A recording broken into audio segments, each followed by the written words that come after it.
아름다운 주의를 주셔서 우리의 언어와 문화로 하나님을 찬양하고 또 하나님의 말씀으로 우리의 신앙생활과 섬기는 자의 도움과 공동체의 사명을 위해 함께하게 하신 하나님께 영광을 돌립니다.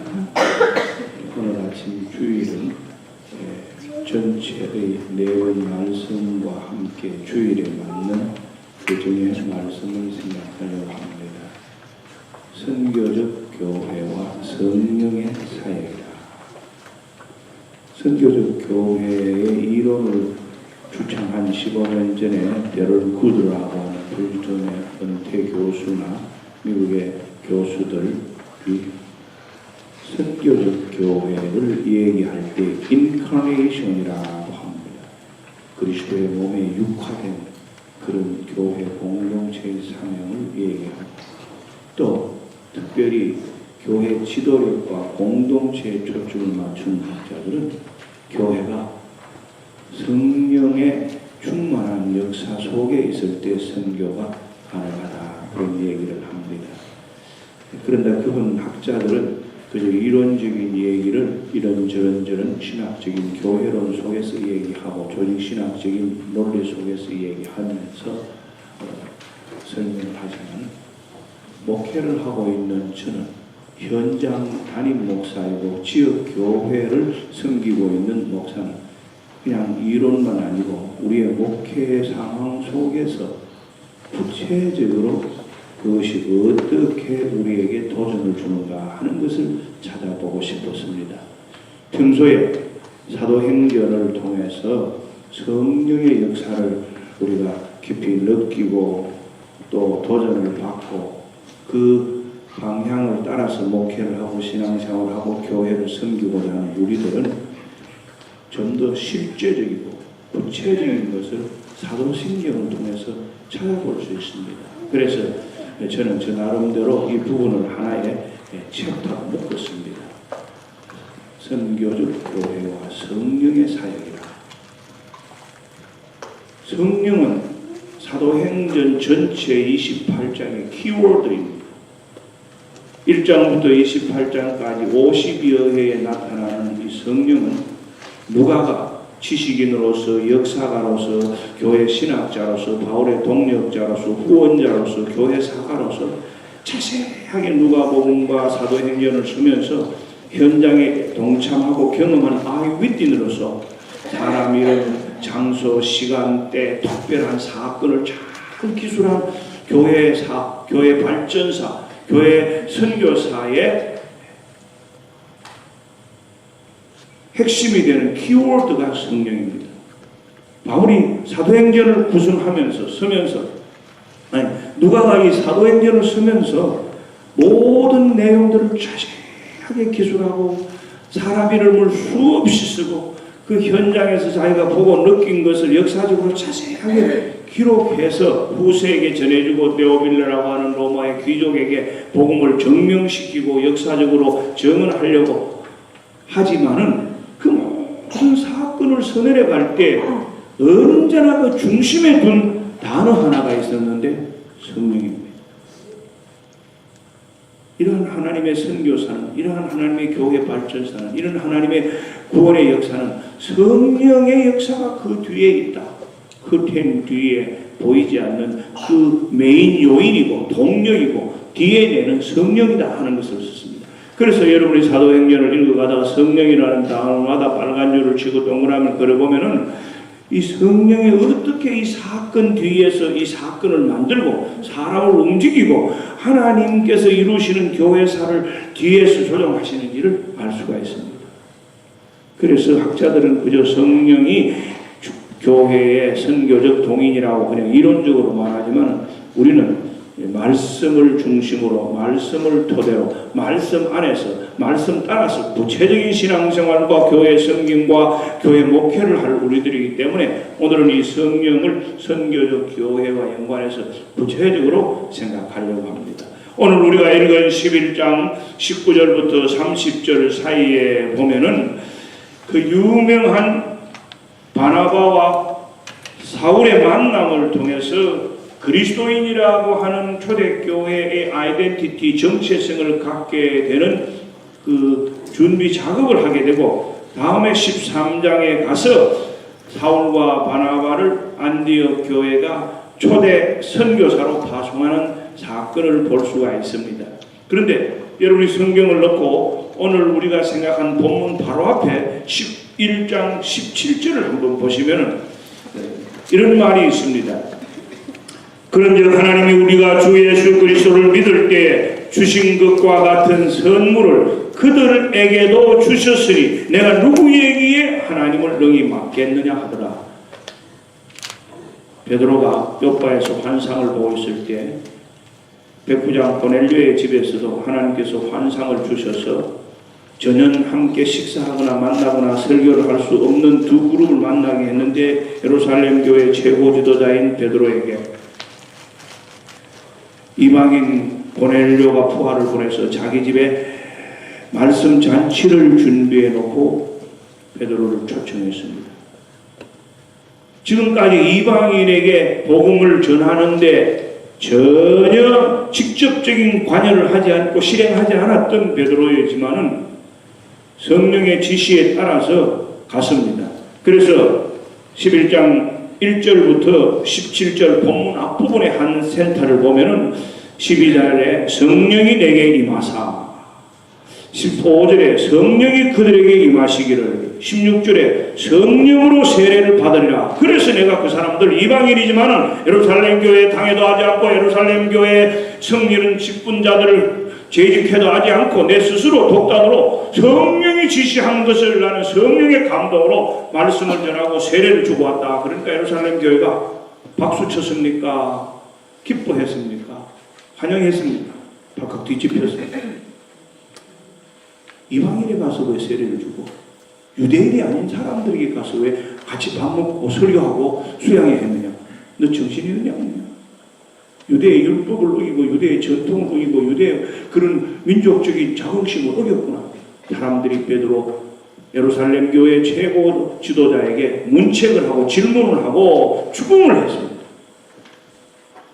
그랬을 때 베드로가 있었던 그 얘기, 사도행전 10장에 백부장 고넬료의 집에 가서 함께 예배드리고 역사가 있었던 일을 자세하게 순서대로 설명했습니다.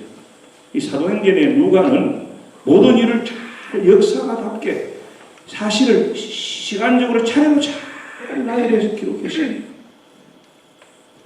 그리고는 마지막 부분에 가서 11장에 지금 제가 말씀드린 대로 12절, 13절, 15, 16, 17 본문 바로 앞에 말하기를 성령이 그렇게 하는데 내가 왜 막느냐? 성령께서 역사하시는데 내가 어떻게 그걸 이렇다 저렇다 해석할 수 있느냐? 그래서 17절에 그런즉 하나님이 우리가 주 예수 그리스도를 믿을 때에 주신 것과 같은 선물을 그들에게도 주셨으니 내가 누구에게 하나님을 능히 맡겠느냐? 민족적 우월성과 율법적 우선권과 이런 유대적인 전통을 내가 아무리 여러분이 예루살렘 교회가 틀어지고 감독하고 생각해도 하나님이 이런 일을 이루시는데 나도 모르게 순종해서 했는데 나와 여러분이 하나님의 하는 일을 막을 수 있냐? 매우 현명하고 솔직하고 사도적이면서 교회적인 정직한 도전입니다. 내가 하고 싶어 했느냐? 고넬료가 그런 훌륭한 사람인데 그가 지금까지 하나님만 믿고 구제하고 유대인들에게 좋은 도움을 주었는데 이렇게 내가 그 사람의 아인들이 와서 부탁을 해서 가서 이렇게 좀 좋은 말로 공부하는 게 그게 나쁘냐? 우리 민족에 좋은 도움을 주는 이탈리아 백부장 아니냐? 이렇게 변명하지 않았습니다. 성령의 지시대로 했다. 나도 내 마음대로 한 게 아니다. 여러분도 내도 하나님이 하시는 뒤에 역사하는 일을 누가 막을 수 있겠느냐? 주는 그리스도시요 살아계신 하나님의 아들이시라고 고백할 정도로, 그리고 우리가 사람의 말을 듣는 것보다 하나님의 말을 듣는 것이 옳지 않느냐고 사내들인 앞에 과감하게 대답할 정도로 무식하고 율법에 대한 깊은 통찰력보다는 삶의 경륜이 더 많은 의복 출신이 베드로가 한 이 직관력 있고 통찰력 있는 PhD를 몇 개 한 것보다도 정확한 스테이트먼트, 주는 그리스도시요 살아계신 하나님의 아들이시다 하는 이런, 그리고 여기서 답하는 또 내가 누구에게 하나님이 하시는 일을 막을 수 있느냐? 그 말은 여러분도 나도 하나님이 하는 일을 막지는 못하잖아. 이보다 더한 설득력 있는 자기 고백과 간증과 사실을 그대로 증명하면서도 지도자적인 판단이 어디 있습니까? 이럴 때 지도자가 담대하게 확실하게 영적으로 바로 판단하고 당당하게 그것을 설명해야지 우물쭈물쭈물하고 변명하고 아니면 설쩍설쩍 피하다가는 과거 바울한테 자기가 문책당하는 것처럼 문책당하죠. 새로운 도전과 새로운 발전과 새로운 비약은 언제나 이러한 장애물을 건너뛰는 겁니다. 그것이 선교예요. 종족과 언어와 문화와 우리의 개인 중심 공동체적인 자기의 만족에서 벗어나서 한 단계 발전합니다. 예수님께서 아무리 오직 성령이 너희에게 계시면 너희가 권능을 받고 예루살렘과 사마리아와 온 유대와 땅끝까지 이르르는 증인이 되리라 하고 말했지만 제자들의 그 사도들의 마음속에는 아직도 감히 사마리아를 가서 전도하고 감히 이방인의 집에 가서 설교하고 감히 이방인에게 세례를 베푼다는 것은 상상을 못했던 일입니다. 예수님의 말씀이 유언이니까 머리에는 떠들고 있을지 모르지만 그것을 경험하고 실천해보고 확인하지는 못했습니다. 성령께서 강권적으로 확인해서 실천하고 행동하도록 만드셨습니다. 그러니까 베드로의 고백이 진실하고도 당당하고도 정확한 해석을 전해준 지도자다운 말이에요. 여러분은 다 섬기는 교회의 직분자들입니다. 모든 공동체에 여러분의 발언과 행동과 태도가 담임 목사님과 함께 중요한 영향을 주죠. 그리고는 이 본문 19절부터 35절에 나오는 것이 오늘 성령의 역사로 이루어지는 선교적 교회에 대한 전체적인 그런 주제를 향한 본문입니다. 여기서 보시는 대로 하나님께서 사울을 바울로 만들어 놓고 제일 먼저 그를 등장시키도록 개런티하고 그를 레코멘드하고 그를 베리파이한 사람 바나바를 말하고 있습니다. 바나바는 착한 사람이요 성령과 믿음이 충만하다. 믿음이 충만하다고 누가가 쓰면 끝나지 왜 거기다 성령 붙였습니까? 믿음 좋다, 믿음이 훌륭하다, 믿음이 성숙하다, 믿음이 참 길다 이렇게 쓸 때인데 성령과 믿음이 이런 말 썼어요. 누가는 이런 일을 하는 데 있어서 하나님이 어떻게 교회를 세우시고 어떻게 사람을 훈련시키시고 어떻게 그 사람의 장점을 사용해서 하나님의 인류를 구원하셔서 주님 오실 때까지 교회를 이루어 가시는데 어떤 역사를 일으키시는지 그게 분명히 성령께서 그런 믿음을, 성령께서 그런 사람을, 성령께서 그런 환경을, 성령께서 그런 시대 배경을 사용하신다고 했기 때문에 성령과 믿음이라는 말을 썼습니다. 믿음이 선교적 공동체에 사용되기 위해서는 성령에 대한 이해와 해석이 발라야 합니다. 성령의 역할이 있어야 합니다. 그 다음에 또 본문에 보면은요 28절에 그 중에 아가보라 하는 한 사람이 일어나 성령으로 말하되 천하에 큰 흉년이 들리라. 글라디오 때 91년 94년사에 큰 흉년이 들었습니다.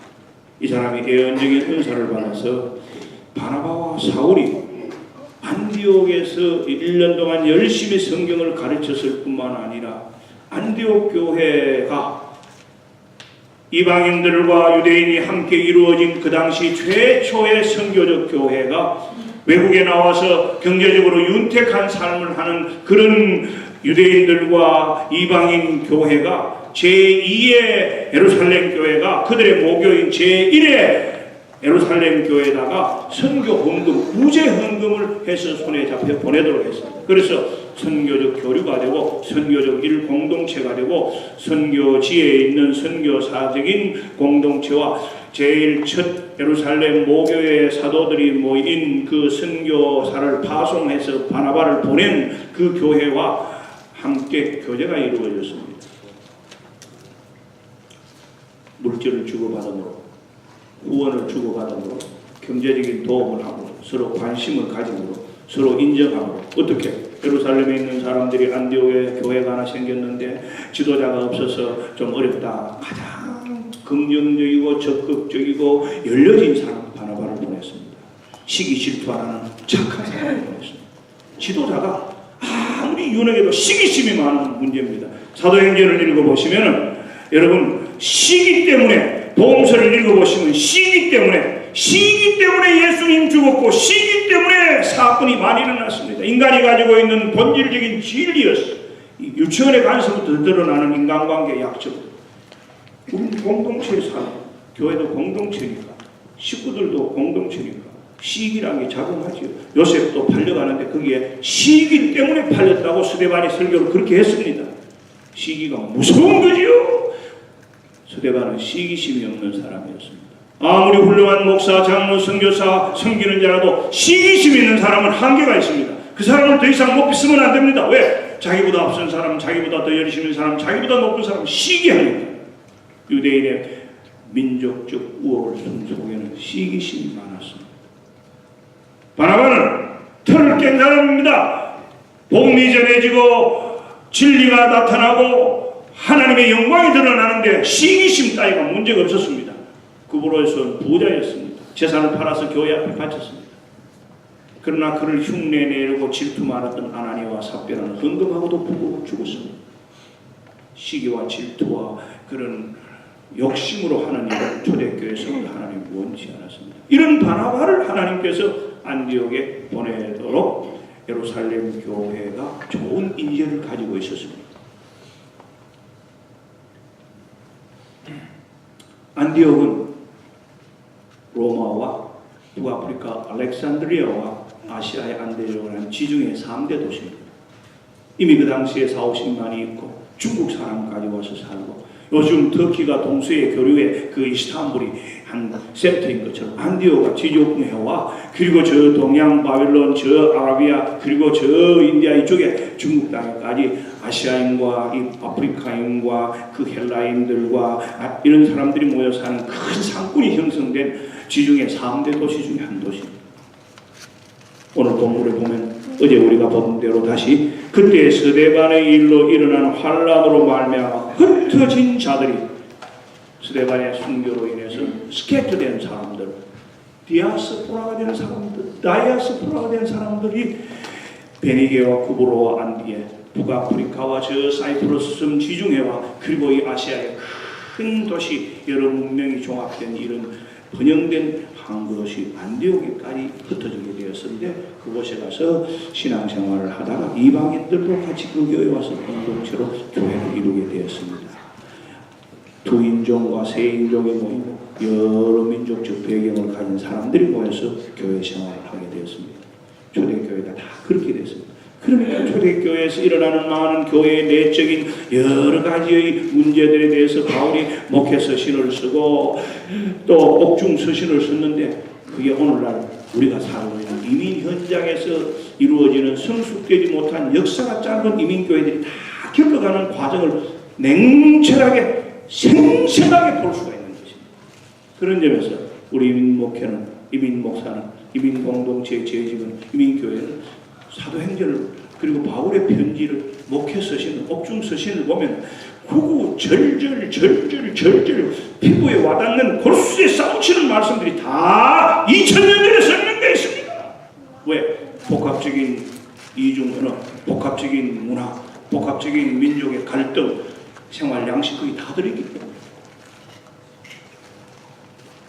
이런 관점을 서론으로 하고 사도행전에 나타난 성령의 역사를 통한 선교적 확산이 사도 바울의 그 관점과 사도 바울의 선교를 통해서 어떻게 나타났는가를 살펴보고자 하는 것이 오늘 우리가 이 주제의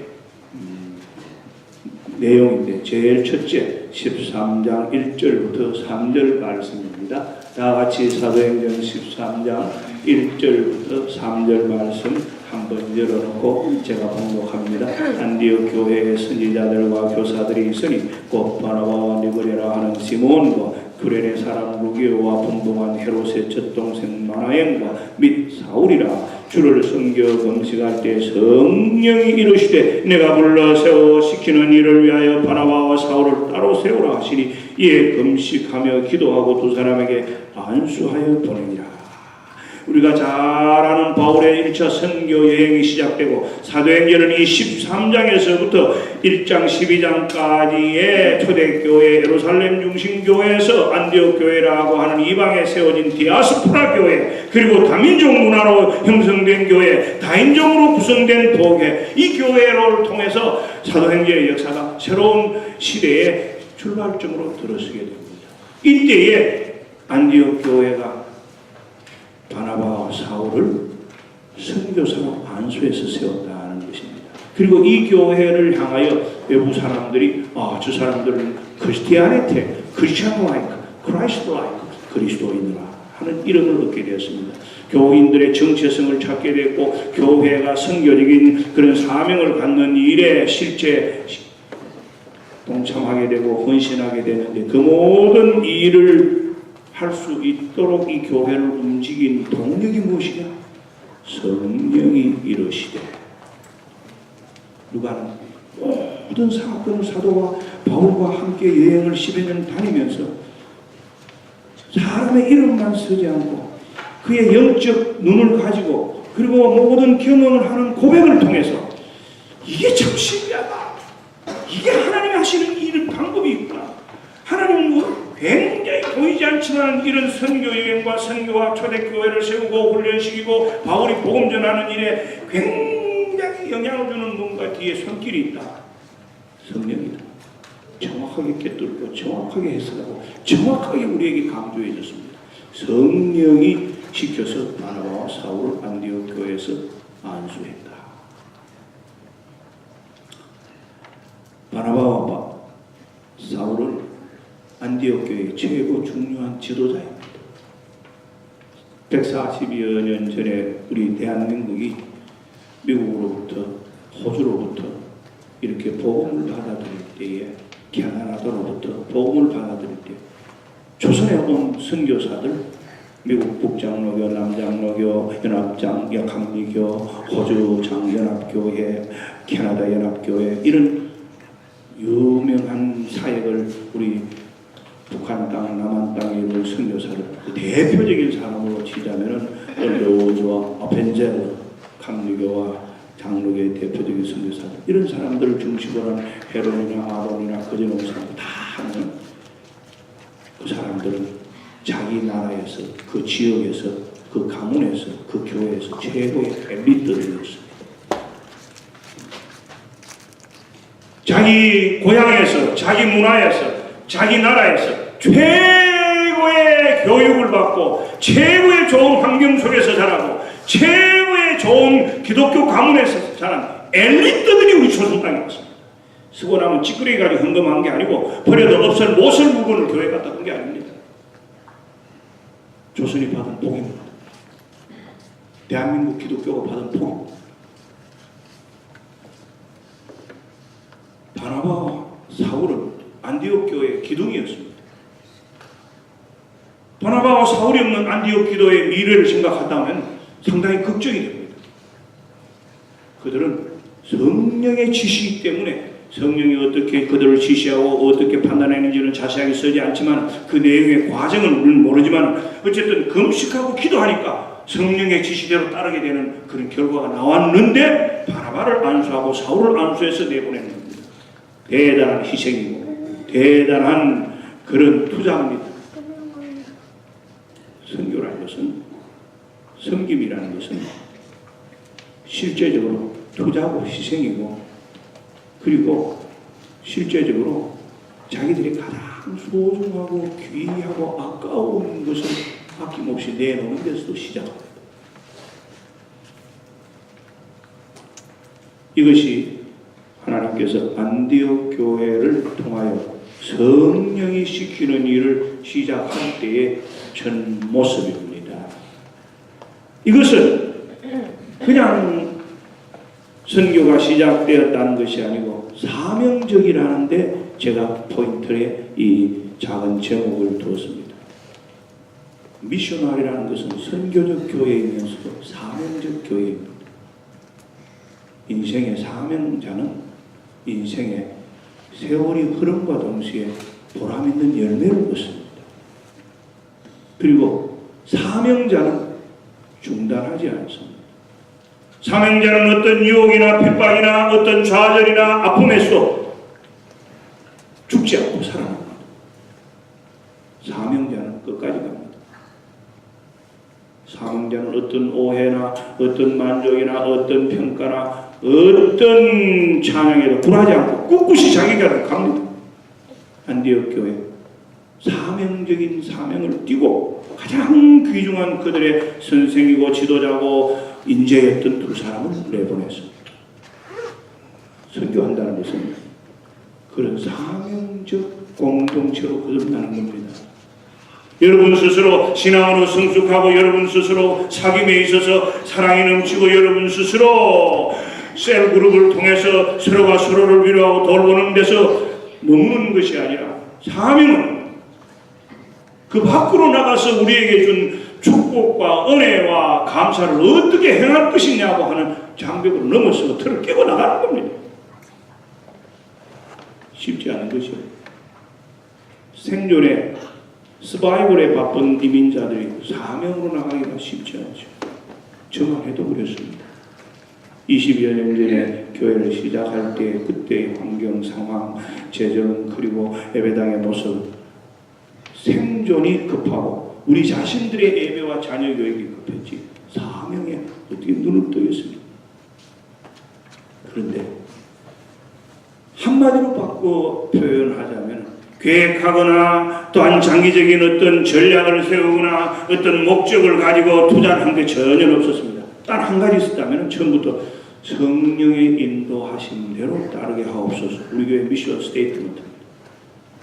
성령의 인도하신 따라 예배가 은혜로 이세교육에 앞서가며 사회봉사가 하다. 성령의 인도하신 따라 제 기도 제목도 그 전에 18년 동안 이민목회하면서 성성장구하고 젊은 시절에 이민목회 시작해서 좋은 교회 목회에서 인정받고 이민교회에 앞서가던 그런 모습에서 다시 남들어져서 시작하면서 기도가 바뀌었습니다.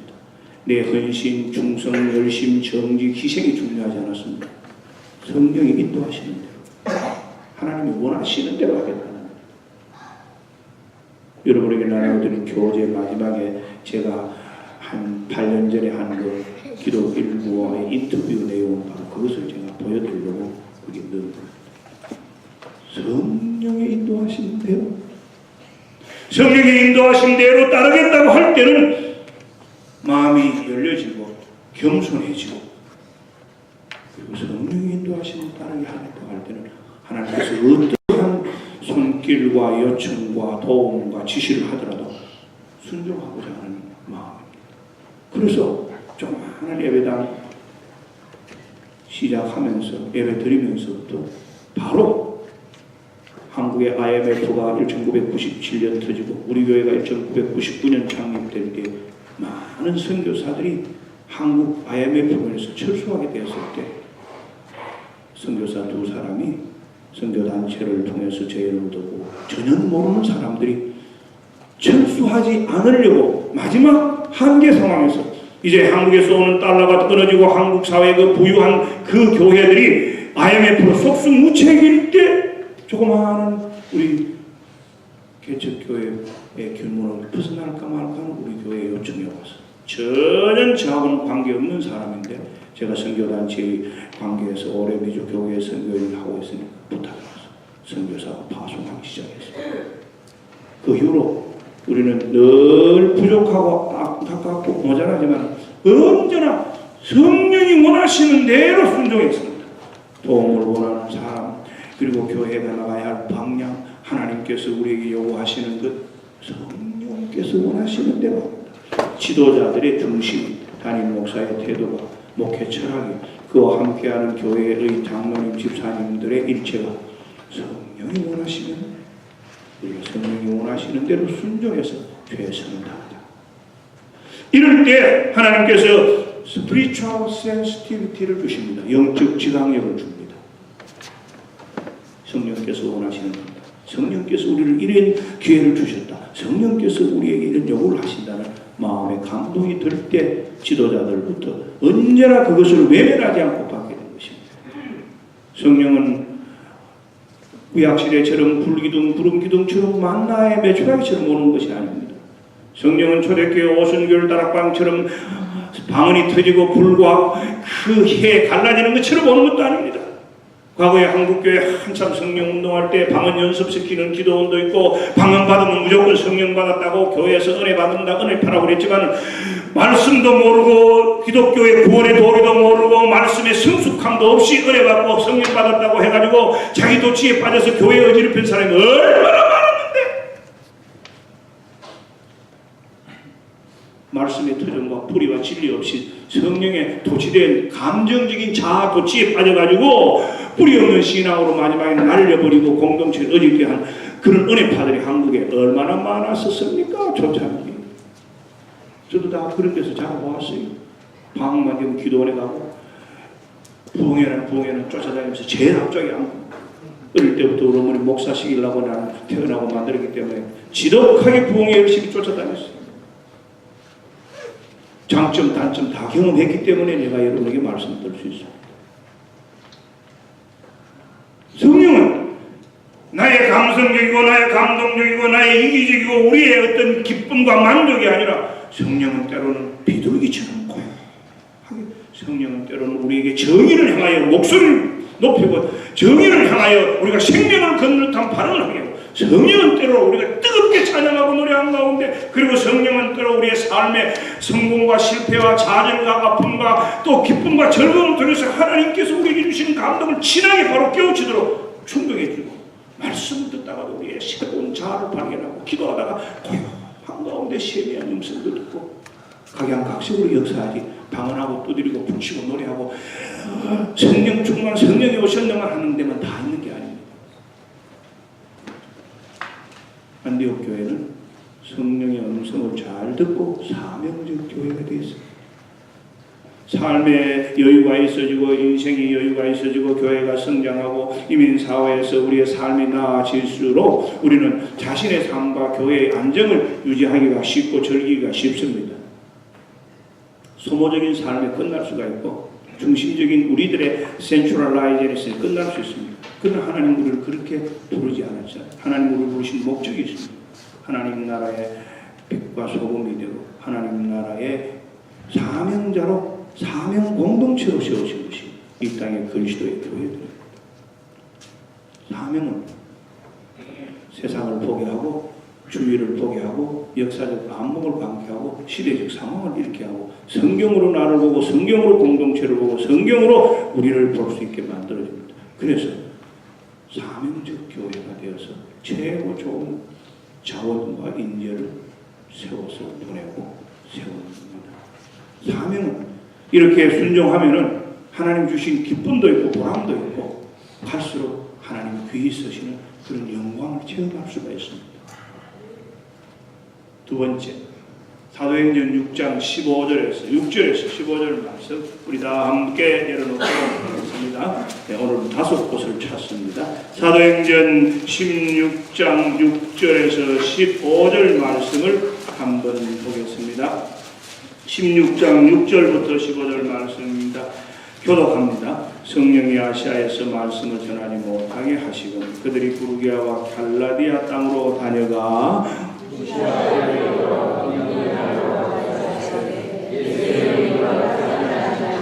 무시아를 지나 드라로 내려갔는데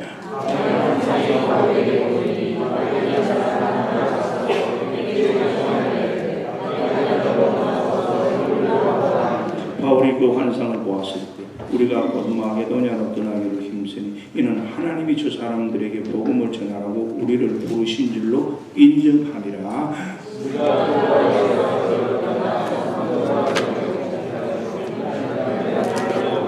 거기서 빌립보에 이르니 이는 마게도냐 지방의 첫 성이요 또 로마의 식민지라 이 성에서 수일을 유하다가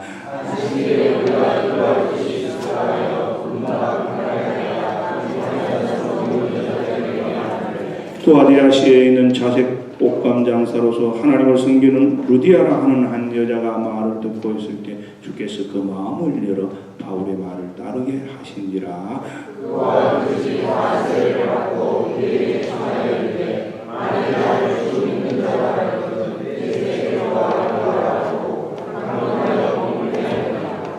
예수의 영이 허락하지 않으면 발길을 돌려야 합니다. 성령이 아시아 교회를 돌보려고 하는 바울의 전도 여행 팀을 마게도냐 유럽 땅으로 건너가게 했습니다. 바울이 두 번 계획한 아시아 길을 성령께서 막으면서 예수의 영이 허락하지 않는다는 것을 깨달았고 그를 통하여 성령의 환상을 통하여 마게도냐로 와서 우리를 도우라는 그런 비전을 얻었습니다. 어떠한 선교적 교회도 예수 중심에서 벗어날 수 없습니다. 두 번째, 예수 중심이다. 예수의 영이 허락하느냐 안 하느냐.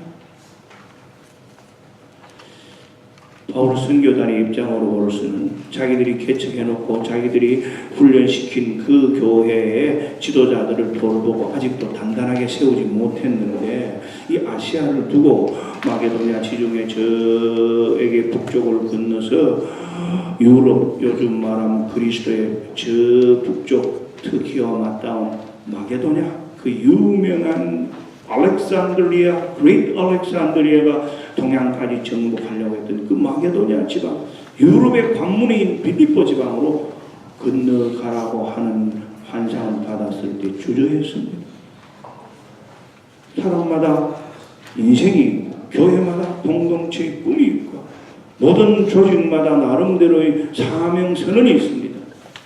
그런데 때때로 이것이 냉철한 묵상과 하나님의 말씀과 역사적 해석과 꿈을 비전에 비추어놓고 볼 때 재점검하고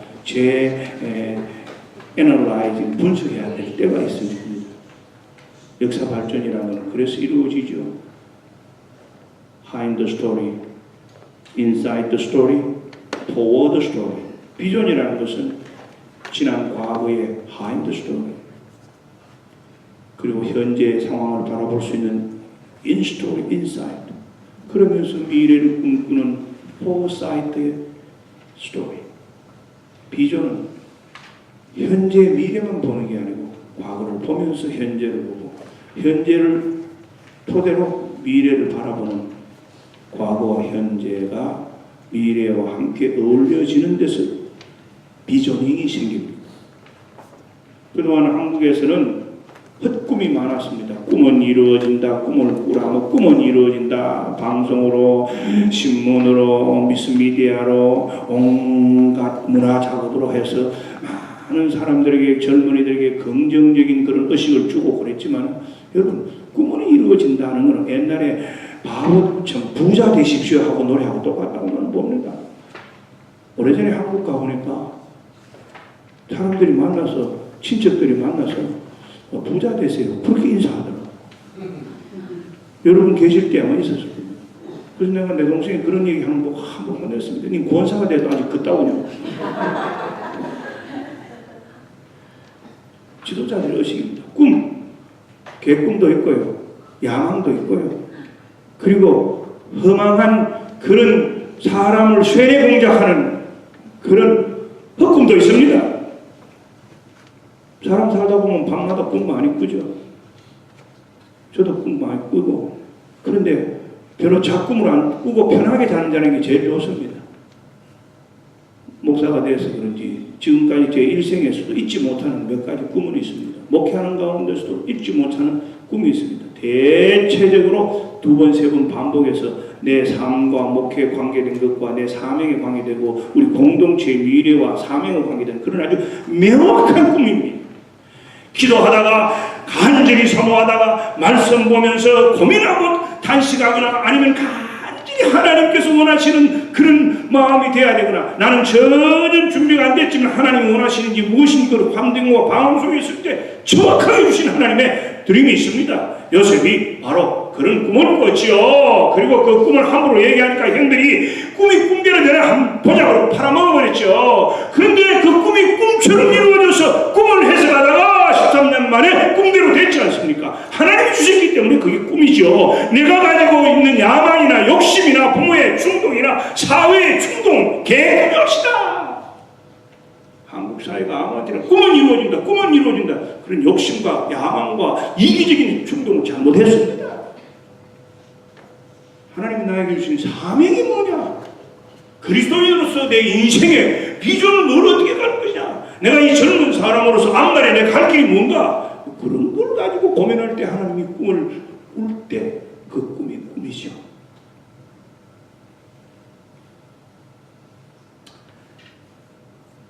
성경에 구약에서도 그렇고 야곱도 그렇고 요셉도 그렇고 신약에서도 이 베드로가 기도하다가 환상 중에 또 바울이 전도하다가 이 기도 중에 하나님께서 꿈을 주십니다. 우리에게는 뭐 베드로도 아니고 바울도 아닌데 뭐 그런 눈에 확 보이고 왔다 갔다 하는 꿈이 있겠어. 옛날에 어떤 사람이 자기가 40일간 기도원에 가서 금식 기도하면서 만나를 하늘에서 내려줘서 먹고 왔다. 그런데 기도원에서 기도하고 금식 40일 했다는데 얼굴이 너무 좋아요. 만나를 먹었대요. 알고 보니까 만나제가 빵 먹었어요. 옛날에 만나제가 있었거든. 지금 어느 시대인데 하나님이 그따위 그런 방법으로 욕심있게 행동하실까? 자가당착이지. 하나님이 주신 현대 어술, 기술, 과학, 문명도 우리가 부정할 수 없고 하나님 주신 역사 발전의 방법이에요. 그러니까 제가 말대로 역사의식과 시대정신을 잊어버린 신앙은 그런 교회는 그런 지도자는 자격이 없다는 거죠. 한국교회 지금 훌륭한 분들이 훌륭한 세계적인 목회를 해놓고 세계적인 망신을 시키고 훌륭한 망신을 시킨 분들 다 보십시오. 업적만 믿었지 역사의식 시대정신이 있는가? 자기와 자기들만 생각했지 사회와 민족을 생각하는가? 그분들이 뭐 훌륭하지 못해서 그런 게 아닙니다. 나름대로는 다 훌륭합니다. 예수가 예수의 영이 허락하지 않느냐? 주 예수교회라고 이름 짓고 주 예수보다 더 귀한 것이 없다는 교회의 캐치프레이즈를 내걸을 때 저는 굉장한 결단과 고민 속에서 했습니다. 하고 많은 이름 중에 그런 이름은 부담되는 이름입니다. 하고 많은 이름 중에 그런 이름은 오해받긴 쉽습니다. 너만 예수 믿나? 뭐 한국에 주님의 교회는 많고 지장도 많고 이름도 많으니까 괜찮지만 주 예수교회 Lord Jesus Korean Church 굉장히 부담스러운 교회 이름입니다. 그 이름을 그렇게 짓게 된 배경은 여기서 다 말씀드릴 수 없지만 여러분이 상상할 수 없는 그런 잉태의 고난을 겪는 과정이 있었습니다. 그래서 내린 결단이 주 예수보다 귀한 것이 없는 것은 없다. 주 예수 교회다. 주 예수. 그것이 우리의 동력이고 우리의 빛탕이고 우리의 힘이고 우리의 유일한 근거다. 파스칼이 말하듯이 예수로부터 모든 것이 왔고 예수로부터 모든 것이 이루어지고 예수로부터 모든 것이 끝난다. 그가 방세에서 말합니다. 그래서 주 예수 교회라는 이름을 용감하게 지었습니다. 그런데 재밌는 현상은 여러분이 찬송가를 보시면 주 예수라는 말이 제일 많이 나오는 단어입니다. 저 찬송을 좀 좋아합니다. 이민교회처럼 인간관계적이고 이민교회처럼 야망적인 모든 욕망이 그 밑에 깔려있고 이민교회처럼 사회심리적인 요소가 복합한 데가 어디 있습니까? 그건 어쩔 수 없는 우리들의 삶의 실존이 그런 거죠. 전통도 약하고 믿음의 뿌리도 약하고 말씀의 터전도 약하고 그리고 사회적인 상황에서 오는 여러 정신 심리적인 그런 요인들이 교회 안에 다 들어올 수 있고 늘 푸른 교회는 그런 면에서 상당히 하나님 앞에 은혜를 많이 받은 그런 안정된 조건을 가진 분들이 많아서 하나님께서 주신 축복도 있지만 대체적으로 이민교회는 그렇지 않습니다. 지방으로 가면 이민교회 교인들, 초창기 교인들 학력 높고 사회적 지식 수준은 높으나 문제가 왜 많고 왜 교회가 늘 시끄럽고 목사는 늘 갈아치우고 왜 늘 교회 안에서 갈등이 많은지 아십니까? 세상의 지식과 수준은 높은데 시골에 갈수록 의사 많고 교수 많고 또 오래 살았는데 영어 잘하는데 교회가 뭔지 몰랐어요. 쉽게 말해서 교회론이 정립되지 않는 열심, 교회론의 터전에 세우지 않는 목회, 교회론에 훈련받지 않는 재직들이라는 겁니다. 첫 단추를 잘못 끼워서 그렇습니다. 그 사람들이 순수성이 없는 것도 아니고 그 사람이 기도 못한 것도 아니고 헌금 안 한 것도 아닙니다. 교회가 뭔지 몰랐어요. 그래서 저는 초창기 민교회를 경험하고 어떤 에베소서와 로마서를 열심히 했습니다.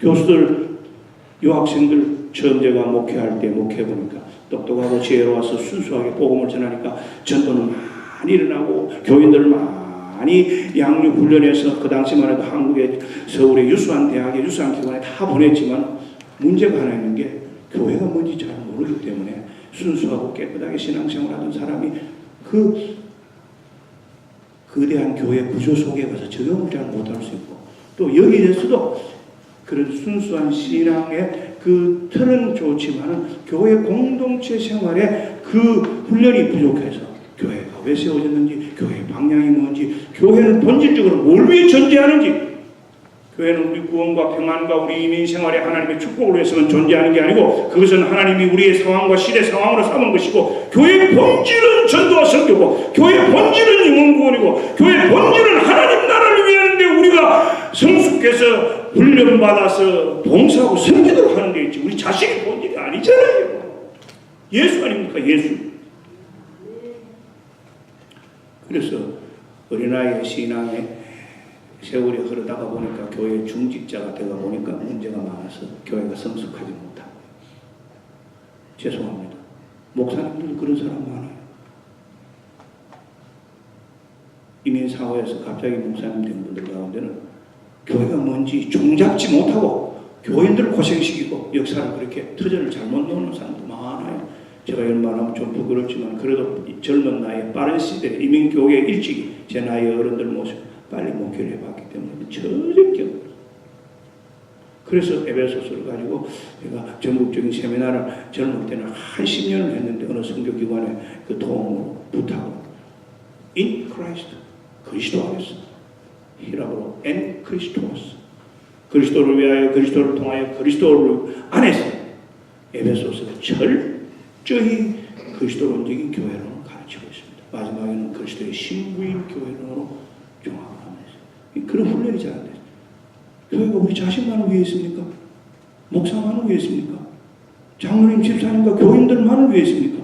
이민교회가 사람이 너무 귀하고 사람관계가 너무 우리를 얽매이고 또 현실에 너무 조건이 열악하다 보니까 목사도 교회 지도자들도 너무 human related, human centered rather than Jesus centered, rather than God centered.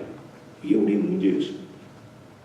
그렇기 때문에 저는 이만큼이라도 감사하게 주 예수교회에 이런 선교적인 하나님 사용하시는 교회까지 어제 내가 목사가 되었지만 겉으로만 보지 마라 그랬어요. 그래서 우리 교회에서 전국 세미나를 한 4번 지난번에 했는데 겉으로만 보지 마라. 목사님들이 실제 와서 내 얘기를 들어보고 실제로 나도 모가지를 한 2-3번 걸었다고.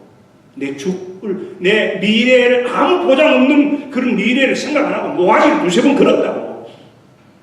계산하고 따지고 그렇게 자기 이익 생각하고 현실적인 수판 놓고 해가지고 절대 성령의 역사가 일어나는 그릇이 될 수 없다고.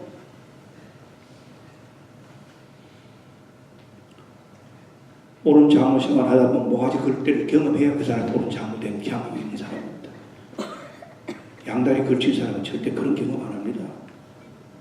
믿음은 바라는 것들의 실상이요 보지 못하는 것들의 증거라고 그러는데 모험인데 순종인데 결단인데 양다리 걸치는 사람은 절대 믿음의 그 간정을 확증하지 못합니다.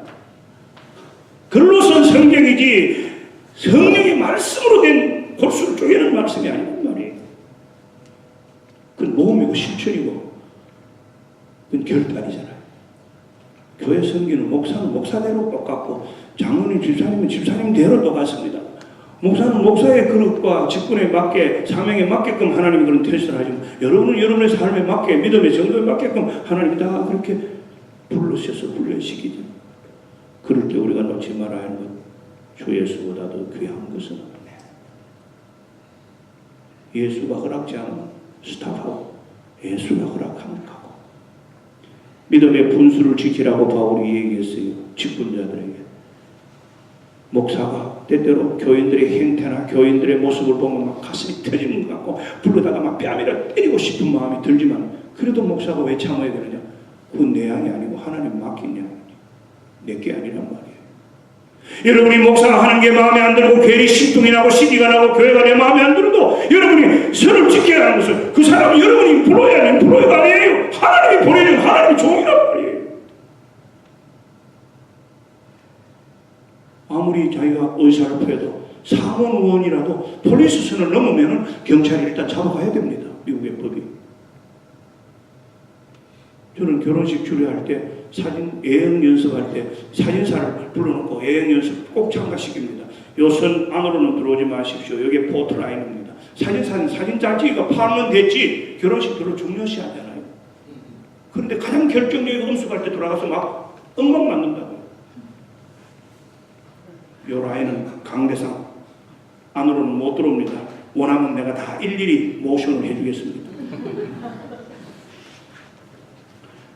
누가 거룩성을 안 지키는가?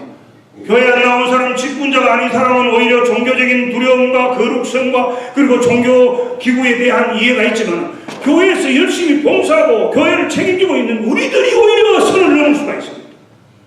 가능성이 제일 많죠. 열정 있고 헌신 있고 관심 많고 내가 말할 자격 있고 내가 그만큼 투자한 밑떨어짐이 있으니까 그래서 넘기는 게 내 스스로 선을 넘길 수 있습니다. 옛날에 어른들이 좋은 이웃은 뭐가 있다고 그랬죠? 담이 있다고 그랬습니다. 담. 부부도 평생 하려면 좋은 이웃의 담이 있어야 될 때도 있습니다.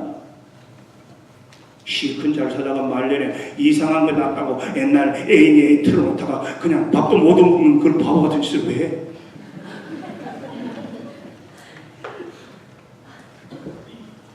지킬성이 있어요. 불각은 저 목회 처음 배울 때부터 명심한 단어입니다. 불가원. 너무 멀어지는 교회는 시험 들지 않게 좀 끌어다 놓고 너무 가까이 와서 알랑대고 아침하는 교회는 거리 두고 하나님의 양이지 내 양은 아니야. 내 마음에 들어도 내 마음에 안 들어도 나는 죽어도 그 사람 하나님 양으로 옳게 만들어서 하나님 일꾼 만들어 하나님 공동체로 섬기고 일하도록 만드는 것이지 내 마음에만 다 드는 게 아니니까. 이런 선을 지키는 것도 우리 공동체에서 특히 이민교회에서 아주 작은 이민사회에서 실제적으로 중요한 것이기 때문에 우리 재직들은 그 점을 참 명심해야 돼요. 제가 그렇게 훈련을 하고 교육을 시키기 때문에 참 제가 재직 수련회를 많이 다니고 우리 교인도 우리 훈련하지만 그래도 우리는 가끔 허점이 나타나고 약점이 나타나요. 내가 그렇게 얘기합니다. 장로님 되었으면 그 다음부터 교인 사귀는데 부덕스럽지 않게 사귀라고. 장로 되고는 후는 장로 이전에 마음대로 교인 가깝게 사귀든가 하고 달라야 된다. 제일 문제 있는 장로님들은 인기 장로 되려는 사람이거든. 제일 문제 있는 권사님들은 인기 권사 되려는 거예요. 목사한테 다른 교인한테 남들이 다 와서 수고해놓고 고생해놓으면 딱 시간이 나타나가지고 탁탁탁 담아서 목사님 요거 드십시오. 그리고 남들 속 터지게 만드는 거야. 무질서하게 제멋대로 목사. 우리 교회는 무슨 조직이나 무슨 단체가 하지 않을 때는 대부분이 무슨 행사할 때마다 게시판에 지원자 적습니다. 이 봉사하라. 이 홈레스 할 때는 대부분 선교회별로 다 하지만 또 무슨 큰 행사 할 때는 다 적으라. 볼런티어. 적지 않은 사람이 갑자기 나타나서 휘두르면 잠시 계십시오. 건강한 시스템이 건강한 공동체 만듭니다. 이민교회는 인간관계와 그리고 휴먼 릴레이션십이 너무 교회 밖에 나가서도 가깝기 때문에 죄송합니다. 교회를 일주일에 한 번 보지만 골프장에서 일주일에 3번, 4번 보니까 심하고 잘못된 교회는 골프장이 제2의 당회가 되고 골프장이 제3의 공동회가 아닌 것 같지만 실제로 돼서 교회로 돌아옵니다. 그게 교회 부패의 가장 큰 문제고 목사들이 죽을 지경이고 건강하지 못한 교회가 될 수 있습니다. 여러분 라인을 지키고 질서를 지키고 서로가 예의를 지켜야 합니다. 사랑은 우리의 행치 아니하고 예수의 영이 허락하지 않으면 예수의 몸이고 예수의 공동체에서 잘못되었으면 이거 뒷발 빼야 합니다. 아무리 좋고 뜨겁고 바른 얘기고 헌신이고 내가 봉사하고 내가 헌금하고 내가 헌신해도 지켜야 할 때가 있습니다.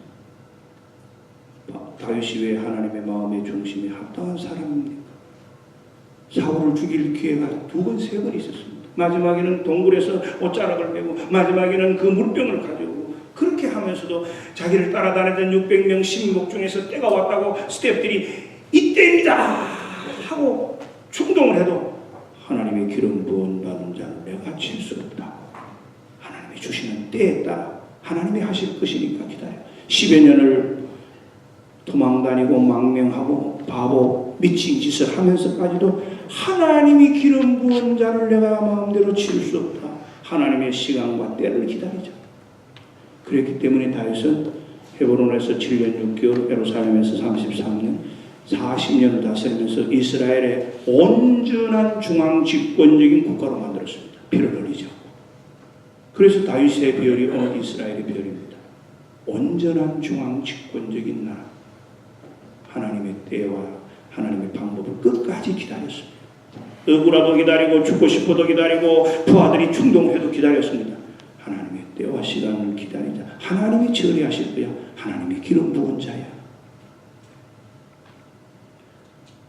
분수를 넘어서면 예수보다 자기입니다.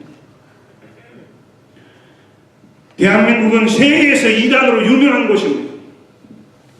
그건 한국 사람들이 가지고 있는 종교적인 열정과 무속신앙, 샤머니즘이라고 하는 저 만주에서부터 온 우리 민족 빛바탕에 흐르고 있는 것, 그리고 번영과 이런 그 신앙 속에서, 신학 속에서, 그리고 우리나라 사람들의 그 가지고 있는 무속적인 환경 속에서 한국이 지금 무당도, 학사 무당이 뭐 거의 10,000명이 넘는다고 토론토에 가면 그 무당집도 많고 그런데 하여튼 이 무속적인 영향 때문에 옛날에 계룡산 밑에는 온갖 점쟁이들이 많고 온갖 잡신들이 많아서 그래가지고 그게 천도교, 불교, 기독교 뭐 도교 합쳐가지고 만들어놔가지고 점도 봐주고 기독교라고 하다가 나중에는 박정희 정권 밑에서 빌붙어서 구국선교단 만들어가지고 이름도 붙일 수 없는 목사란 이름을 붙였던 최태민의 딸이 최순실입니다.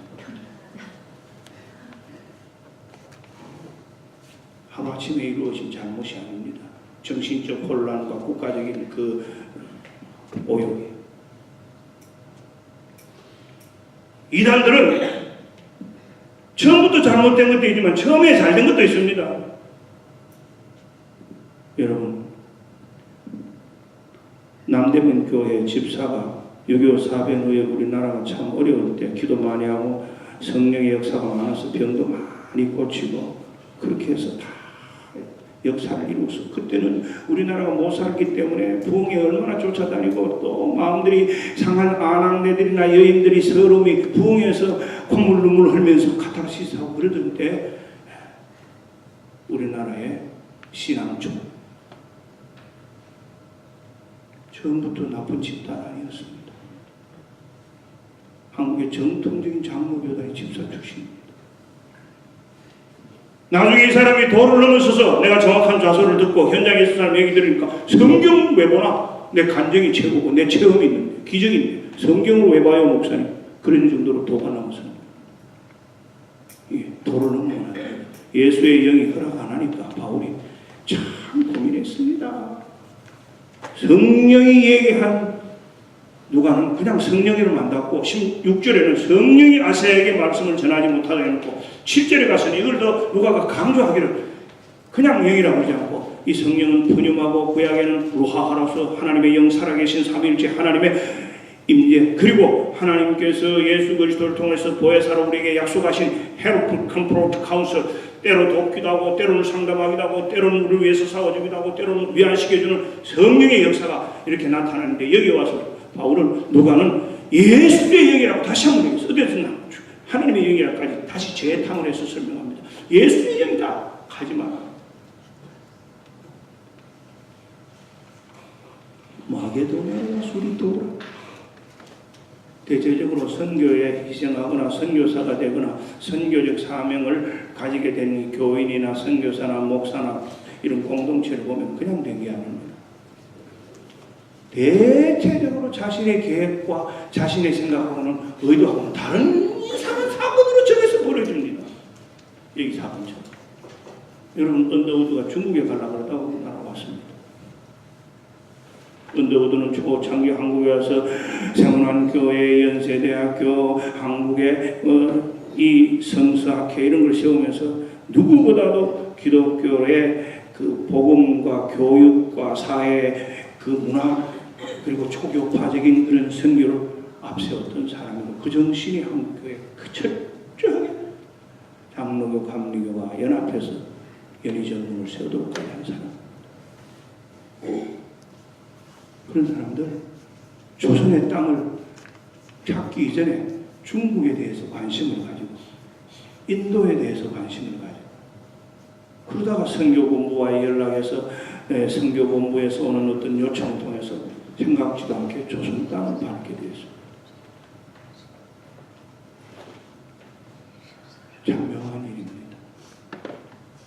저는 중학교, 고등학교, 대학교를 다 장로교 선교사가 세운 학교를 졸업하고 또 한국에서 신학을 했지만 미국에서 미국 장로교에 와서 또 신학을 하면서 이런 관점에서 보자면 참 빛이 좀 있고 신비하다 그런 점에서 말씀드리는데 선교사님들의 선교를 보면은 하나님이 부르신 방법이 신비합니다. 그래서 바울이 할 수 없어서 그 파도 많이 치는 그 지중해에게 그 북쪽을 건너서 이 빌립보로 갔습니다. 네아폴리를 거쳐서 빌립보에 갔습니다. 네아폴리에 가면 그때 바울이 도착했던 그 현장 도착지를 기념으로 만들어놓고 또 7 아시아 교회 가운데 빌립보의 흔적도 남아있는데 여러분 빌립보에 가니까요. 그 빌립보는 로마의 퇴역 장교들이 로마의 그 식민지화된 도시를 만들었던 빌립 황제의 이름을 딴 그 가족의 도시의 문화인데 사도 바울이 선교하고 전도하고 교회 개척할 때마다 언제든지 제일 먼저 찾아가는 곳이 유대인의 회당이었습니다. 그래도 유대인들이 모인 근거지에 가서 복음을 전했어요. 옛날에 이민오면 제일 먼저 가는 데가 믿든 안 믿든 교회죠. 거기 가서 사람도 만나고 밥도 먹고 직장도 알아보고 스트레스도 해소하고 이 시대가 바뀌었죠. 교회 아니라도 놀러 갈 때 많고 뭐 동호회도 많고 교회보다 더 좋은 데가 요새는 깔려 있고 그리고 교회 뭐 가봐자 머리 아프고 복잡하고 조금 도와줘 놓고는 교회 오라고 뭐. 한국에서 보니까 전도 지금도 아직도 전도하나 이런 소리 하는 판인데 뭐 교회를 꼭 가야 돼. 바울은 언제나 신학하게 회당에 갔습니다. 유대인들은 디아스포라가 되어도 남자 10명만 있으면 10가정만 있으면 11조로 라바의 랍비를 살려줄 수 있고 랍비만 살면 그 커뮤니티가 살고 유대인이 살기 때문에 언제나 어디 가도 회당을 세웠기 때문에 바울이 예수 그리스도가 우리가 수천 년 기다리던 메시아고 그리스도가 내가 직접 만났고 직접 내가 그 사함을 얻어서 복음을 전하는 사람이라고 할 때 그래도 바울이 먼저 간 곳은 유대인의 회당인데 빌립보에는 회당이 없었습니다. 여자들만이 몇 가정이 있었던 것 같아요. 자주장사, 루디아라 같은 이런 사람들 가운데서 뭐 조금 관계가 되는 사람들 비단 장사하는 멀리서 포목적 그런 도매상하는 그런 사람들. 그러니까 바울이 빌립보에 가가지고 회당에 못 가고 강가에 가서 기도하다가 빨리 한 사람한테 전도했습니다. 거기에 가보면은 루디아 교회가 예쁘장하게 있고 바울이 전했던 개척가에는 송사리 이런 게 쫙쫙쫙쫙 끌어들어요. 저는 물만 보면 거기 있나 찾아보니까 알았겠는데 그런데 거기에서 바울이 복음을 전할 때 복음을 받아들이는 사람이 자주장사 루디아인데 이 사람이 어떤 여자냐 예수 믿고 세례받은 다음에 하는 말이 이 도시에 와서 개척하려면 우리 집에 오라. 나를 당신 밑에서 예수 믿은 전도받은 사람으로 알거든. 딴 데 못 간다. 크고 넓은 집을 빌립보 교회로 제공했습니다. 통 크고 지도력 있고 돈 많고 그리고 아주 성품 좋은 이런 거룩한 여자분을 바울에게 붙여줬습니다. 그리고 전도하다가 귀신 들린 여자 쫓아주니까 감옥에 갔는데 감옥에서 주 예수를 믿으라 그리하면 너와 너 집이 구원을 얻으리라 하고 한 것처럼 빌립보의 간수 가정 하나를 그 교회의 기둥으로 삼아줬습니다. 빌립보의 로마의 퇴역 간수들, 퇴역 장교들, 초급 장교들이 중심이 되는 사회입니다. 그리고 귀신 들렸다가 예수 믿은 사람입니다. 자, 부자 집 아주머니, 통큰 사업, 로마의 식민지의 도시인데 로마의 중경 간부 초급 장교로 제대해가지고 간수장하는 사람, 그리고 이것도 저것도 아닌 복잡한 상황 속에서 세상에서 이상한 정신병자로 했다가 바울의 전도 간수받고 귀신 쫓겨나가서 새로운 삶을 얻은 사람, 이 사람들이 빌립보 교회 개척멤버입니다. 다양한 사회적 그룹, 다양한 사회적 배경을 가진 사람이 빌립보 교회를 시작했고, 왜 빌립보 교회가 중요하냐? 오늘 마지막 5번째에 나오지만 빌립보 교회는 바울이 힘들 때, 로마의 감옥에 있을 때 에바브로디도라고 하는 사람까지 보내서 끝까지 바울에게 헌금하고 바울을 걱정하고 바울을 도왔던 사람입니다. 그래서 바울 빌립보 서신이 옥중 서신 가운데도 기쁨의 서신입니다. 환난과 역경과 그런 악조건 속에도 복음을 위해서 주고받은 격려이기 때문에 바울이 너희들이 그런 거 안 보내도 내가 다 지날 줄 알지만 여러분 교회가 내한테 하는 거 보니까 너무너무 하나님이 기뻐한다. 그래서 빌립보는 기쁨이라는 단어가 제일 많이 나오는, 비록 옥중 서신이지만 기쁨의 서신입니다. 이 빌립보 교회가 어떻게 세우게 됐느냐? 이렇게 예수의 영에 따라 순종한 바울이 유럽에 가서 처음 세웠던 교회입니다. 다른 사람들이 많이 등을 돌렸지만 빌립보 교회는 끝까지 바울과 함께했습니다.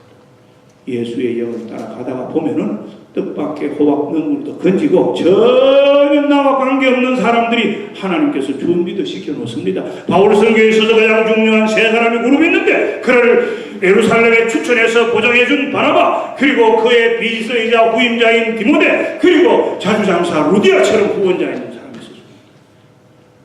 바울처럼 소명적이고 열정적이고 사명중심적인 사람, 인간관계에 별로 바나바같이 그렇게 빠져들지 않는 사람인데, 하나님은 바나바와 헤어지고 난 다음에는 바나바의 이름은 사라져가면서 바울의 이름을 키우면서 수많은 사람들을 가는 데마다 다 붙여줬습니다.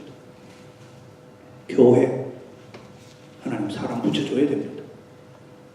좋은 공동체, 하나님의 일꾼들이 하나님께서 좋은 일꾼으로 키워도 주시지만 좋은 일꾼도 와야 됩니다. 목회하다 보면요, 포도밭을 해치지 않도록 이리 때를 막아줄 사람도 필요하고, 이리가 포도밭에 와서 추수 때 와서 제멋대로 흩어놓지 않도록 눈을 뜨고 지키는 것도 중요하지, 양만 키워서는 안 되는 게 목회입니다. 특히 이민 목회는 그런 거 있습니다. 재직들은 그런 걸 잘 모르면 목사를 오해합니다. 장로님, 집사님, 안수 집사님들은 그런 걸 바로 알아야 그런 위기를 판단할 때 목사의 중심을 바로 알고 교회를 보호해야 됩니다. 지금은 손해인 같지만 장래를 위해서는 다시 튼튼하게 장벽을 치고 토대를 튼튼히 하고 울타리를 수리해 보는 것입니다. 교회는 그럴 때가 있습니다. 예수의 영이 교회를 지켜주고 음부의 권세가 넘보지 못하도록 보정해 놨기 때문에 예수의 영을 붙들면 결국 가서는 주님 오실 때까지 교회를 사용하시겠다는 것입니다. 그 다음 세 번째, 사도행전 20장 17절에서 24절. 사도행전 20장 17절에서 24절을 교독합니다. 바울이 밀레도에서 사람을 에베소로 보내어 교회 장로들을 청하니, 여러분 18절을 합독합니다. 시작.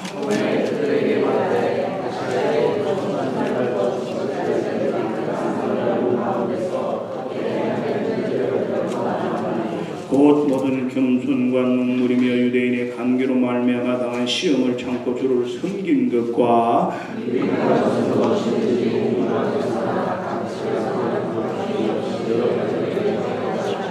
유대인과 헬라인들에게 하나님께 대한 회개와 우리 주 예수 그리스도께 대한 믿음을 증언한 것이라.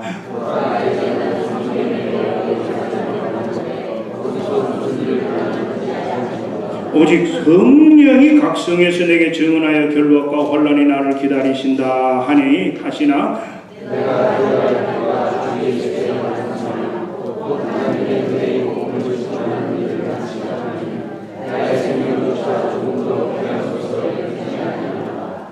이제 바울이 3차 전도여행을 마치고 로마로 가고 싶은데, 로마도 보기 위해서 로마로 바로 가지 않고 예루살렘 교회를 거쳐서 갑니다. 바울은 때로는 예루살렘 교회 베드로를 질책하기도 하지만 선교의 관점에서는 절대 초대교회 사도들의 권위와 질서를 무시하지도 않고 초대교회의 베나바를 자기의 동력자와 자기의 보정인과 후계자로 세우고 안디옥에서 교회에 안수한 것을 무시하지 않습니다. 그리고 마지막 로마로 가서 세계복음화를 이루는 로마의 문명과 길을 이용하고 싶은 불타는 열정이 있으면서도 예루살렘을 들려서 가고 싶어 했어요. 구제 헌금도 전해주고 보고도 하고 예루살렘 사람들의 마음을 얻고 후원을 받아서 로마로 가고 싶어 했습니다. 가끔 선교사들 보면 가운데는 야전군 사령관 출신들이 많아서 도무지 무질서한 사람이 많습니다. 1988년 미주에 그 당시 2000여 교회가 모여서 KWMC 코리안 월드 미션 컨퍼런스라고 전 지역과 교파를 다 종합한 한국에서 볼 수 없고 세계 선교사에서 흔치 않는 그런 일들을 우리가 했는데 1988년 유명한 빌리그램 센터가 있는 위튼 칼리지에서 한인 세계 선교대회를 처음 열었습니다. 그리고 그 이후로 4년마다 반복해서 열어서 2016년 처음으로 LA에서까지 해서 지금 30년 동안 미주 한인 교계의 세계 선교와 세계 선교에서 인정받는 한 번 모을 때마다 5,000명, 7,000명 세계 흩어져 있는 한국 선교사님들 1,000명, 2,000명 초대하고 미주 전 한인 교회 지도자들을 모아서 우리가 선교적인 동력을 프로모션을 그리고 자극을 주는 게 있습니다. 저는 1988년 마이애미 한인 장로교 담임 목사하면서 플로리다 지역의 책임자로 처음부터 이 모임에 참가해서 지금은 은퇴하신 어른들을 섬기면서 30년 그 단체를 통해서 배우고 섬기고 지금 10여 년 전부터 의장으로 있고 올해는 대표의장으로서 많은 배움과 나눔과 또 거기에 또 어른들이 하시는 것을 통한 배우 저 세대는 제가 제일 유일하고 앞서고 그랬습니다. 지금도 거의 하고 있습니다. 그때 많은 선교 사역의 현장도 답사하고 제가 또 국제적인 미주기아 대책 공부의 책임자로서 이사장으로서 여러 방식을 돌아보고 그러는데 그때 우리가 한국 선교사가 전 세계 1,000여 명 있을 때 선교사님들을 초대하고 그때는 빌리그램 선교센터에서 사인해주는 초대장이 없으면 선교사님들이 미국으로 못 올 때입니다. 그래서 이제 세계에 나가 있는 선교사님들을 많이 우리가 세우고 간증 듣고 선교 보고도 받고 그런데 그때 우리가 뒤에 앉아서 같이 들어보고 사귀보면 우리 마음속에 한마디로 말해서 완전히 모난 돌들입니다. 얽히지 않고 성숙되지 않는 좌충우돌의 야전군 사령관도 아닌 작전 참모들 제멋대로 한국 선교의 열정을 있고 한국 교회의 그런 헌금도 있고 한국 선교가 세계 선교를 담당하는 그런 뜨거운 소명감도 있지만 성숙하지 못한 선교사의 모습이 그대로 드러나 있습니다. 한마디로 천상천하 유아독존입니다. 선교사만큼 자기 멋대로 하는 데 별로 없잖아요. 좋게 보면은 헌신적이지만 나쁘게 보면 목회하고는 다릅니다. 시어머니, 시아버지 없어요. 그런 세월이 흐르면서 2회 1992, 3회 1996 그리고 2000년 4회쯤 가니까 선교사님들이 한 10년, 15년 연륜을 쌓으면서 발표하는 걸 들어보면 이제는 조금 성숙해졌습니다. 미국 선교사들은 우리가 막 깔봅니다. 저 사람들은 열정도 부족하고 헌신도 부족하고 선교사들이 시간만 지키고 안식년 찾아본다고 뭐 그러지만 미국 선교사들은 선교지에서 자기 선교사들끼리 싸우는 일 없습니다. 그리고 선교사가 떠나도 그 선교단체 시스템으로 그 선교지역에 함부로 피해를 얻게 되고 있습니다. 그런데 우리 한국 사람들은 전부 중국식으로 가서 제일 문제가 그 지역에 있는 선교사끼리 시기 질투로 싸우는 겁니다. 참 문제 많았습니다. 제 친구가 지금 한국의 고신총회 선교 수련회를 원장하고 있습니다. 김종국 선교사. 고신에서 세계 선교사로 제일 먼저 나간 일본 선교사가 하나입니다. 또 한 친구는 태국의 친구입니까? 네팔에서 그전에는 저 남태평양에서 선교를 오래 했습니다. 선교사. 위클리프 선교사. 이 내 친구 선교사들 여러 가운데 고등학교 동기 둘은 고신총에서 35년 전에 파송한 30여 년 전에 파송한 고신 선교사의 가장 앞선 선교사. 한국 교단 선교 정책에서 가장 안정되고 가장 질서 있고 가장 성경한 선교단체가 고신청입니다. 선교사 숫자는 GMS라고는 합동이 많고 통합이 많고 감리교도 꽤 많지만 선교사 숫자는 적지만 교단 정책과 질서에 따라서 선교사들의 훈련, 양육, 그리고 돌봄, 그리고 컨트롤 이런 거 제일 잘하는 단체가 한국의 고신단체입니다. 그러니까 그 친구가 인도네시아 30년 선교하고 지난 3년 전에 한국 고신 선교사 훈련원에 가서 선교사 훈련시키고 있습니다. 제가 왜 이런 얘기합니다. 그 친구가 지난 30여 년 동안 매년 한 번씩 거의 저희 교회에 오고 우리가 후원도 하고 제가 그 선교지도 가고 선교사들의 연륜이 20년이 넘어가면서 한국의 선교사들이 시니어 선교사들이 생기면서 우리가 그들을 레코그나이저를 지난 몇 년 전에 하면서 선교사들의 그 질서가 잡히고 한국 선교 2만여 명의 선교단체가 자체적으로 한 10여 년 전부터 KWMF라 그래가지고 선교사 협회를 통해서 잘 이렇게 질서를 잡아가면서 지역의 문제들도 자체 해결하고 또 서로 발전시키고 성숙하고 합니다. 제가 선교사님들 모임에 가서 모임 단체마다 세미나도 하고 집회도 하고 같이 기도하고 눈물도 흘리고 여러 곳을 다녀보기도 했는데 지금은 이제 한국 선교사님들의 그런 세계 선교에 대한 열정과 더불어 선교적인 성숙도가 굉장히 이루어져서 한 세대가 지나가서 다음 세대에 이걸 어떻게 물려주는가 하는 것이 그 현지 지도자들에게 어떻게 이야기해 줄 것인가. 미국 선교사들 위클리프라든지 뭐 여러 선교사들은 100년, 200년 역사를 가지고 있습니다.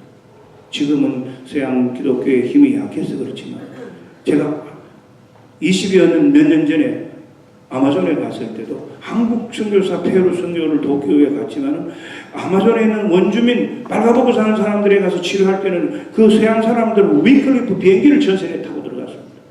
네 사람 타는데 몸무게에 딱 달아가지고 균형 맞춰서 치료를 합니다. 그만큼 서양 선교사님들의 그 전략과 인격과 지도력이 성숙되어 있는데 우리 한국 사람들은 뭐 여러분 좀 아시잖아요. 돈 좀 있고 갑자기 막 한국이 부유하게 되니까 전 세계 여행 다니면서 얼마나 주택도 많이 벌고 무질서하고 좀 부끄러운 행태를 많이 했습니다. 그 가운데 그래도 조금 자위하는 거는 미국에서 온 사람들은 조금 다르다는 거예요. 우리는 다른 나라 사람들은 어울려 살아봤고 에티켓을 훈련받았고 그리고 우리만 잘났다는 소리 안 하고 같이 살았지. 미국의 한인교회가 파송한 2세 선교사들은 그 점에 있어서 두각을 나타냅니다. 왜? 이중언어가 그리고 이중문화가 그리고 다문화 언종 속에서 그리고 이런 시스템 속에서 살았기 때문에 여기에서 파송한 1.5세 2세 선교사들이 어떤 한국 선교사보다도 세월이 갈수록 좋은 열매를 맺습니다. 이제 그 사람들 가운데는 많은 사람이 귀국해서 미주에 있는 좋은 큰 교회 담임 목사가 되어가는 경우가 지금 많이 일어나고 있습니다. 선교라는 것이 마음만 있고 열정만 있고 헌신만 있어도 되겠습니다. 앞서간 사람 배우기도 하고 섬기는 마음으로 그들에 대한 그 따뜻한 마음이 있어야 되지 우월의식과 지배의식을 가지고 있으면 과거에 서양 선교사들이 남미에 가서 실수하고 실패했던 거 똑같은 거죠. 제국주의 앞잡이라고 오판을 떴죠. 그래도 우리 한국 선교사는 이제 많이 훈련돼서 남의 나라의 서름을 받아보고 남나라의 침략을 받아보고 했기 때문에 아프리카는 남미에 가면 통하는 거죠. 우리도 다 이런 서름을 겪어봤고 우리는 색깔도 백인도 아니고 흑인도 아니고 비스무리해서 너희끼리 해서 통한다. 바울이 교회를 다 세우고 선교를 10몇 년 하다가 예루살렘으로 바로 들어가려고 그럴 때 로마로 가기 전에 에베소 교회 장로들을 모아놓고 그가 정렬을 가르쳐서 3년을 두라노 소원 앞에서 가르치고 디모데를 보내가지고 아시아에 제일 중요한 유적지가 있는 지금도 유적지가 관광객이 많이 오는 그 에베소에서 목회를 하던 그 열정을 가지고 에베소 교회 장로들을 모아놓고 환송하는 얘기가 오늘 본문 17절부터 25절 사이의 얘기입니다. 뭐라고 했습니까? 나는 이제 성령에 매여 예루살렘으로 가는 거다. 성령이 각성해서 내게 전하여 내 생명조차 조금도 귀하지 않는 성령에 매여서 예루살렘에 갑니다. 많은 사람들이 바울 보고 가지 마라 하고 마지막에까지도 예언을 하는 사람들은 바울에게 행동을 보여주면서 예루살렘에 가면 붙잡힌다고 합니다. 그 사람들도 성령으로 예언합니다. 그런데 바울이 마지막에 성령에 매여서 내가 간다. 건드리지 마라. 성령께서 나를 인도하신다. 내가 이것이 감옥에 갈 길인 줄 알지만 내 평생의 꿈이 로마를 보는 것이다. 바울이 로마로 가기는 가는데 죄수의 몸으로 갑니다. 만약에 바울이 죄수의 몸으로 안 갔다면 어느 날 우리가 있는 에베소서, 빌립보서, 빌리몬서 나오지 않았습니다. 골로새서, 옥중서신, 바울 서신 중에서 가장 주옥 같은 편지가 에베소서, 빌립보서. 이제 에베소서와 빌립보서를 보겠습니다. 세 번째에서 네 번째로 들어가면은 공동체적이라는 에베소서 4장 1절에서 7절. 지금까지는 성령이 누가의 눈에 드러난 초대교회 바울을 사용하시는 역사를 봤는데 이제는 바울 자신이 어떻게 초대교회의 선교사로서 그런 봉사를 하면서 우리들에게 교훈과 실제적인 지혜를 주는가를 에베소서와 빌립보서에서 보는데 에베소서 4장 1절부터 7절까지를 우리가 교독합니다. 그러므로 주 안에서 갇힌 내가 너희를 권하노니 너희가 부르심을 받은 일에 합당하게 행하여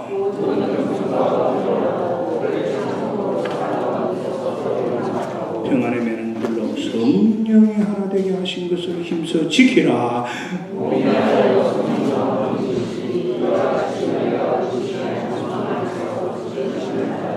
주도 한 분이시오 믿음도 하나요 세례도 하나요.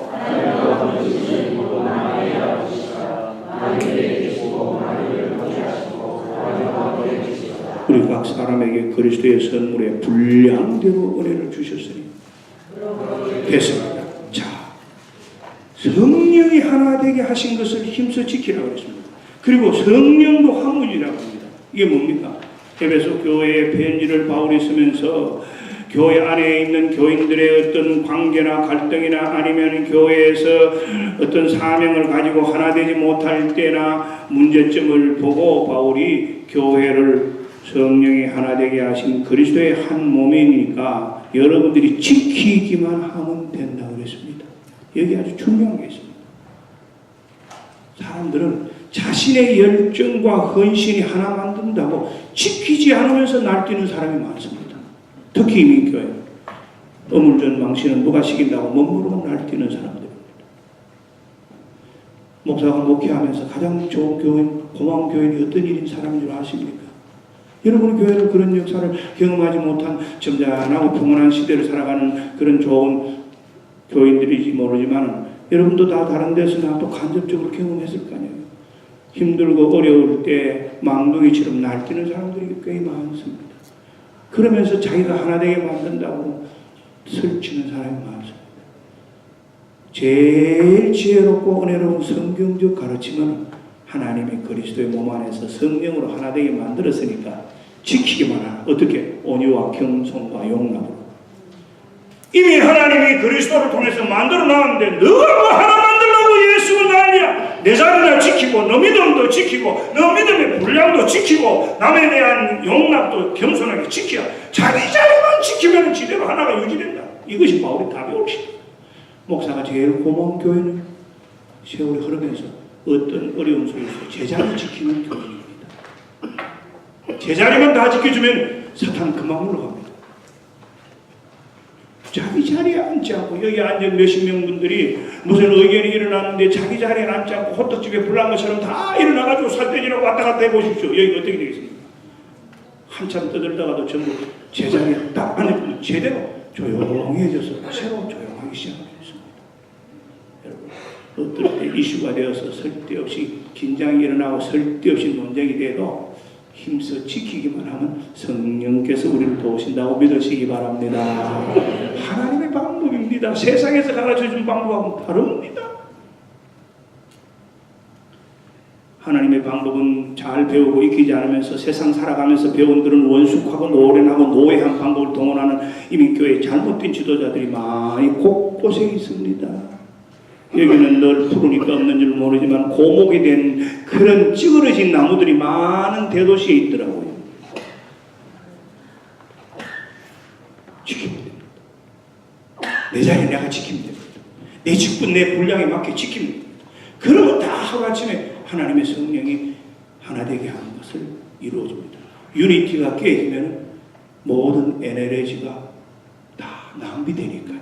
교회는 순수성, 그리스도의 영, 휴리티도 필요하지만은 하나가 되는 유니티, 양 기둥이 다 균형을 맞춰야 합니다.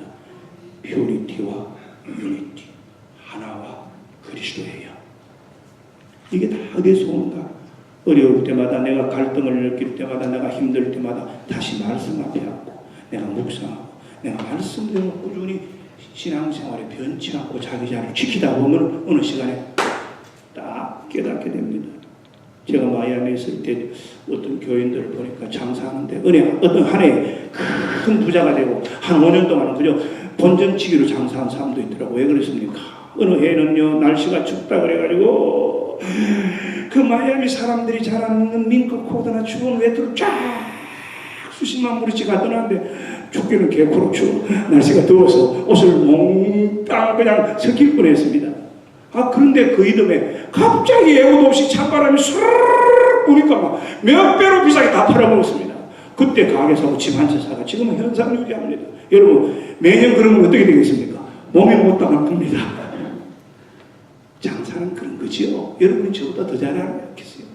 꾸준히 하다 보면 어느 때 한번 팍 잡고 또 어떻게 하다 보면 또 안 되가 있으면 또 그래도 지켜나가면 잡고. 여러분 어촌에 귀촌한 사람, 농촌에 귀농한 사람 얘기 들어보십시오. 어부들이 왜 오래 살고 건강하게 삽니까?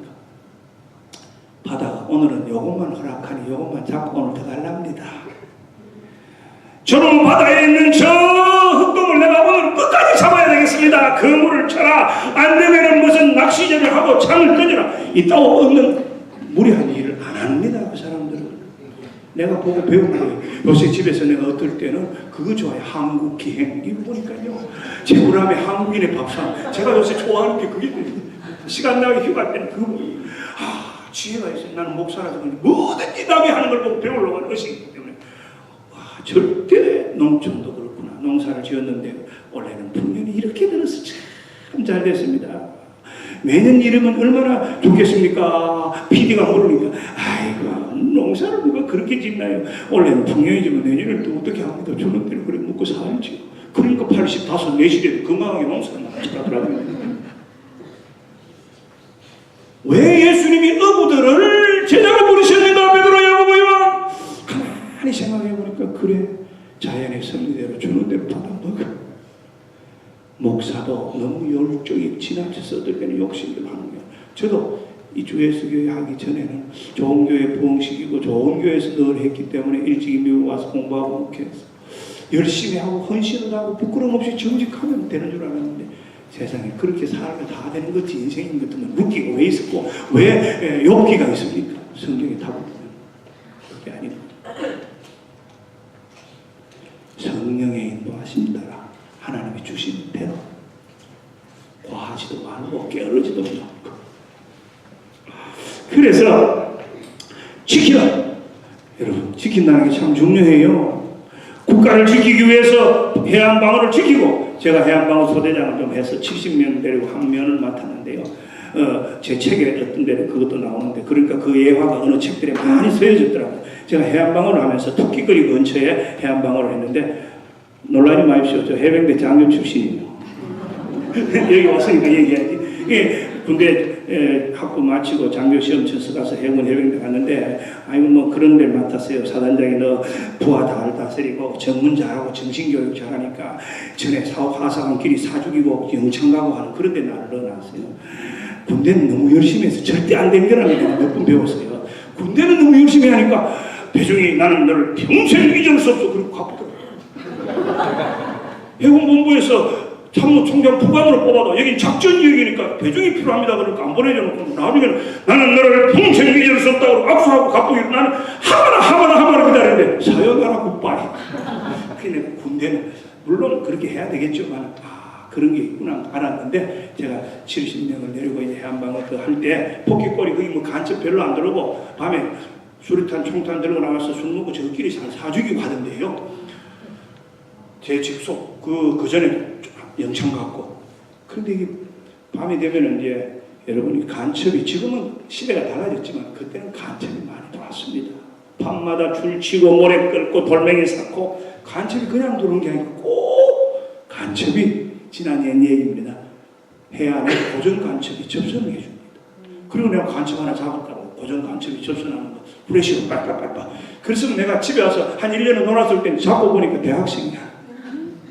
몰래 들어가지고 캠프 치고 장난하는 거죠. 그래서 내가 그 호적에 줄 끄이는 걸 내가 잡았으니까 사정사정해서 내가 중앙대학교 경영학 학생 둘을 내보냈는데, 우리 연대장, 사단장, 대대장이 간첩 잡아서 이제는 1계급 특지라고 별 달게 됐다고 좋아하는데, 조사해보니까 그 해안가에 놀러와서 밤에 못 들어오는데 작전 지역에 들어서 이렇게. 여러분, 그때는 죽으면 끝입니다. 군대에서 끝내버리고 호적 끄면 아무도 말 못할 시대입니다. 1974년 5년 때니까요. 그렇잖아요. 5년. 그런데 뭐 그래가지고 내가 젊은 청춘이니까 젊은 학생들이 앞날이 생각이 돼서 가서 사정사정해서, 그래 네가 잡았어, 네가 보내자니까 할 수 없다 그러고 보내줬는데, 요 녀석들이 가서 편지 한 통 없더라고. 사람이 그래 살면 안 되는데. 어쨌든 그 간첩을 지키는데요, 언제든지 간첩이 언제 제일 침투하는 거 아십니까? 언제 침투하겠습니까? 안 해봐서 모르죠. 짙은 새벽녘 여명이 뜨러 여기 바로 전에, 동트기 전에 새벽녘이 제일 어둡습니다.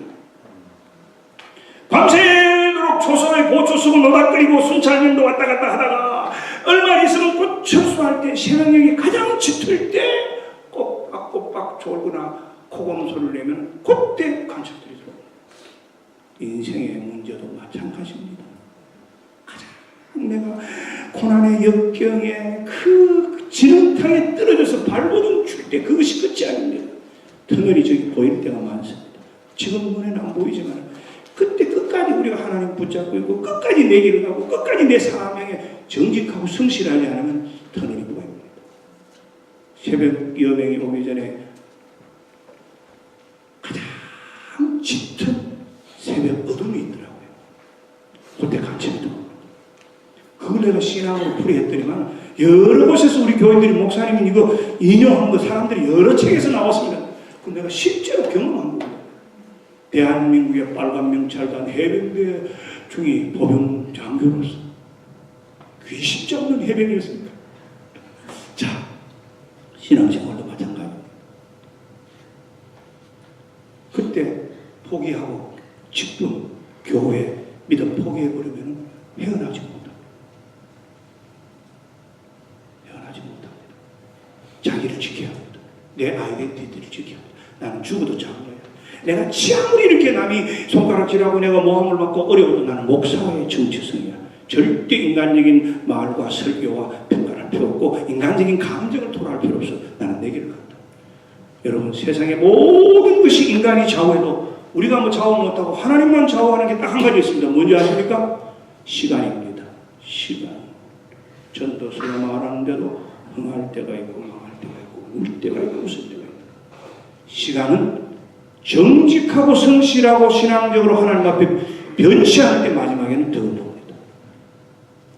우리 교회와 제가 그렇게 했습니다. 근데 그냥 시간이 약이 아니에요. 세월이 약이 아닙니다. 약이 되도록 살아야 합니다. 그 새벽에 어둠이 지쳐도 나는 예수 믿는 사람이야. 나는 집사야. 나는 이 교회 장로야. 나는 목사지. 지켜야 합니다. 자기 때가 되면 여명이 밝아옵니다. 새벽이 듭니다. 하나님의 방법인 겁니다. 사계 사철을 만들고 해 뜨고 해 지도록 만드는 게 천지를 주관하시는 하나님의 섭리고, 하나님이 우리를 사랑하시는데 버려두지 않으시고, 사랑하는 자에게는 매를 징계를 쳐서라도 하나님께서 바로 사수하시려고 그러지 버리치는 게 아니고, 미워하는 자에게 까지고 뜨거운 게 주고 떼버리지만, 하나님이 택하신 백성, 택하신 교회, 택하신 종, 택하신 사람은 왜 그렇게 하나님이 버려두시겠습니까? 그렇기 때문에 끝까지 지켜야 합니다. 지켜도 끝까지 힘써 지키라. 마지막입니다. 빌립보서, 아까 말씀드린 기쁨의 편지인 빌립보서 4장 10절부터 20절까지 교독하겠습니다. 에베소서 다음에 빌립보서입니다. 내가 주 안에서 크게 기뻐함은 너희가 나를 생각하던 것이 이제 상이남이니 너희가 또한 이를 위하여 생각은 하였으나 기회가 없었느니라.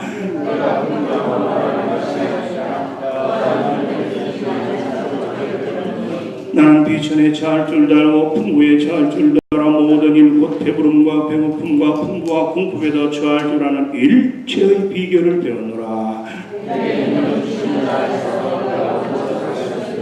그러나 너희가 내 괴로움에 참게 참여하였으니 잘하였도다.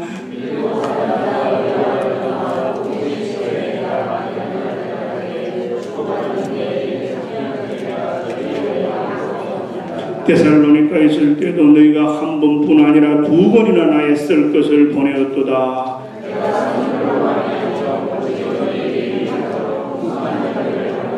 내게는 모든 것이 있고 또 풍부한 자 에바브로디도 편에 너희가 준 것을 받음으로 내가 풍족하니 이는 받으실 만한 향기로운 제물이요 하나님을 기쁘시게 한 것이라.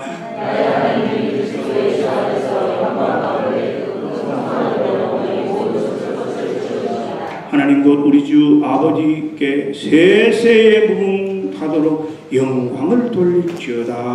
아멘.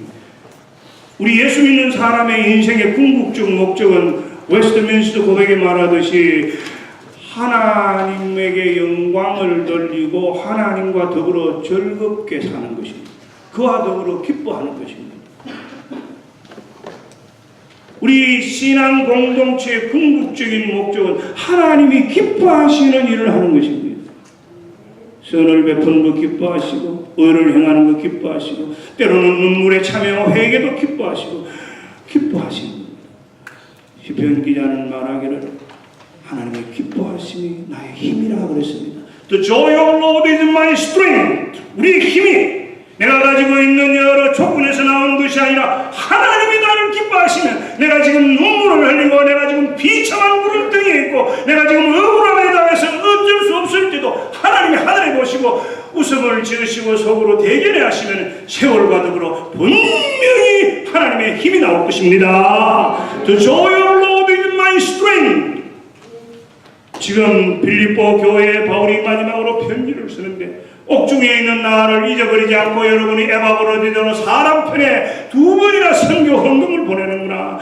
걱정하지 마라. 나는 이렇게 로마의 옥중에 있어도 전셋집에 살고 간수가 나를 보호하면서 함부로 나를 죽이지 못하도록 암살자를 막아다주고 마음껏 편지도 쓰고 오고 가는 사람 로마의 귀족들 왕족들을 모아놓고 이렇게 설교도 하고 복음도 전하니까 이거보다도 좋은 가택연금이 어디 있느냐. 바울에게 하나님이 이런 로마의 죄수로 가게 했지만 이런 에베소서, 빌립보서, 빌레몬서, 골로새서를 남기도록 하나님이 하신 방법입니다. 전에처럼 돌아다니고 전에처럼 쫓아다니고 전에처럼 죽음의 암살의 위험에 유대인의 관계에 있었다면 어떻게 편안하게 이렇게 말할 수 있겠습니까? 나는 기쁘다. 왜 기쁘냐? 이렇게 내가 복음에 대해서 고백할 수 있고 그리고 너희들한테 이렇게 편지를 다 쓸 수 있고 나를 죽지 않도록 로마의 정부와 간수가 나 보호해준다. 로마의 황제가 내 보호하게 돼버렸어. 로마의 귀족들이 나한테 와서 말씀을 듣도록 이렇게 허락을 해줬어. 여러분이 주는 돈으로 집세를 넣고 여러 개 일꾼들과 형제들이 먹고 나니 얼마나 기쁘냐. 고맙다. 그래서 유명한 4장 13절 저는 중고등학교 때도 이 성경 구절을 한글로 영어로 읽어놓으면 얼마나 좋아하는지 모릅니다. 여러분 다 빌립보서 4장 13절 한번 열어놓고 보십시오. 좋아하는 말이죠. 시작. 내게 능력 주시는 자 안에서 내가 모든 것을 할 수 있느냐. I can do everything through him. 이렇게 해서 했지만은 이걸 우리가 다 알고 용기를 얻고 기도하고 우리가 모든 걸 할 수 있다 그러면서 우리가 하나님 앞에 위로와 용기를 가지잖아요. 근데 그때 신앙에 내 눈에 고등학생 정도에서는 그 정도밖에 안 됐습니다. 세월이 흐르고 목회를 하면서 경험을 삼고 신앙적인 성숙이 이루어지고 하나님의 뜻을 더 맑게 밝게 바로 알게 되는 경험을 하면서 저는 13절보다 12절에 초점이 갔습니다. 한번 보십시오. 나는 비천에 처할 줄도 알고 풍부에 처할 줄도 알아. 모든 일 곧 배부름과 배고픔과 풍부와 궁핍에도 처할 줄 아는 일체의 비결을 배우노라. 다 같이 한번 따라합시다. 일체의 비결을 배우노라. 바울이 무슨 능력이 있어서 예수 믿고 하나님만 믿으면 어떤 것도 다 할 수 있다는 자기의 어떤 과신이 아니라 I have learned the secret. 비결을 배웠기 때문에 그런 거예요. 도를 통했기 때문에 그런 거예요. 풍부에 처할 줄도 알고 궁핍에 처할 줄도 알고 여유가 있을 때도 있고 여유가 없을 때도 있고 다 경험해 봤어요. 하나님이 뜻하시면 하나님 뜻하신 안에서 이루어져요. 그러니까 내가 거기 그런 여정을 통해서 선교를 통해서 교회 생활을 통해서 봉사를 통해서 목회를 통해서 내가 한 가지 배웠어. I have learned the secret what God has done for me. 하나님이 어떻게 했는지 내가 비결을 깨달았다. 비결을 깨닫기 전에는 그 단편만 보고 그 사건만 보고 그 형경만 보고 그 문제만 보고 우리가 기도하고 실망하고 때로는 안타를 볼 때가 얼마나 많습니까? 그러나 비결을 배우면 신앙이 어떻습니까? 하나님께서 뜻하시는 대로 따라가 신앙의 여유가 생기죠. 아무리 경영할지라도 응답을 이루시는 일은 하나님이시라. 제가 19년 전에 교회 시작하면서 그 액자를 사다가 붙여놓고 때로는 한심하고 때로는 하소연하고 때로는 눈물로 하나님 앞에 불쌍하다고 호소할 때 때로는 너무 실망스러운 일이 있을 때도 그것을 보면서 지금까지 때때로 위로를 많이 받았어요. 인간이 경영에도 이루시는 분은 하나님이시니 합력하여 뜻을 하나님이 맡게 이루시리라. 신앙이 성숙하지 못하고 아직 어리석을 때는 봉사의 경험률이 부족할 때는 때때로 내가 하나님은 뛰어가도 내가 앉아 있습니다. 하나님 빨리 오라 김집사 박장로 마음 급하다. 병목사 뭐하냐 그래도 아이고 하나님 나 이거 자식도 있고 이게 아직도 이거 돌보아야 되고 아직도 내 뭐 골프 좀 더 올려야 되고 그러다가 하나님은 마음이 타는데 너긋너긋합니다. 전 반대일 때도 있습니다. 하나님은 천천히 산천주유를 하시는데 쫓아가면서 하나님 안 오십니까? 금식해가면서 하나님 나 모르시겠습니까? 밤새 기도하면서 하나님 앞에 앙탈 보면서 붙잡았다 놨다 그래서 기도 생활 하도 교인들이 보거나 스스로 보거나 목사하고도 편안한 바른 정상적인 평강이 없는 신앙생활 봉사생활 할 때가 있습니다. 이거 둘 다 우리가 저지르는 실수지. 근데 그걸 깨달아서 일체의 비결을 배우면 어떻게 되는지 아십니까? 길을 가도 목적지를 같이 가고 서로 따로 가는 게 아니고 일본 사람처럼 부부가 나란히 가는 겁니다. 하나님과 보조를 맞추고 가는 겁니다. 하나님과 같이 나란히 스텝을 가는 겁니다. 목적지만 같아서 길손이고 길 버시겠습니까? 동행을 해야 길 버시지요. 같이 걸어가면서 이런저런 얘기하면서 가다 보면 벌써 더 왔네. 먼저 쫓아가서 빨리 안 온다고 아이고 나는 힘들어. 아니면은 왜 빨리 안 오냐고 그것도 못 오냐고 앙탈거려. 하나님과 함께 목사님과 함께 교회 공동체와 함께 때로는 좀 나보다 어린 저 집사님이나 장로님과 함께. 그래서 바울은 사도행전 이 세 번째에서는 우리란 단어를 많이 썼습니다. 누가는 이걸 강조했습니다. 우리. 예수의 영이 허락지 않는다고 한 그 부분에는 여러분이 우리란 단어를 찾아보면 6번, 5번 나옵니다. 그때부터 누가는 바울만이 아니라 나도 선교팀이에요. 그를 돌봐주는 의사이고 그리고 기록하는 선교학자이고 그리고 바울의 동역자이면서도 그때부터는 바울과 누구라고 하고 우리라고 썼습니다. 우리. 바울 서신에는 함께란 단어가 많이 나옵니다. 함께 우리가 된 넓은 교회가 여러분의 삶과 목사님의 사역의 사명과 공동체의 역사 발전 위에 이번 집회가 조금이나마 성령의 역사하심이 있기를 바랍니다.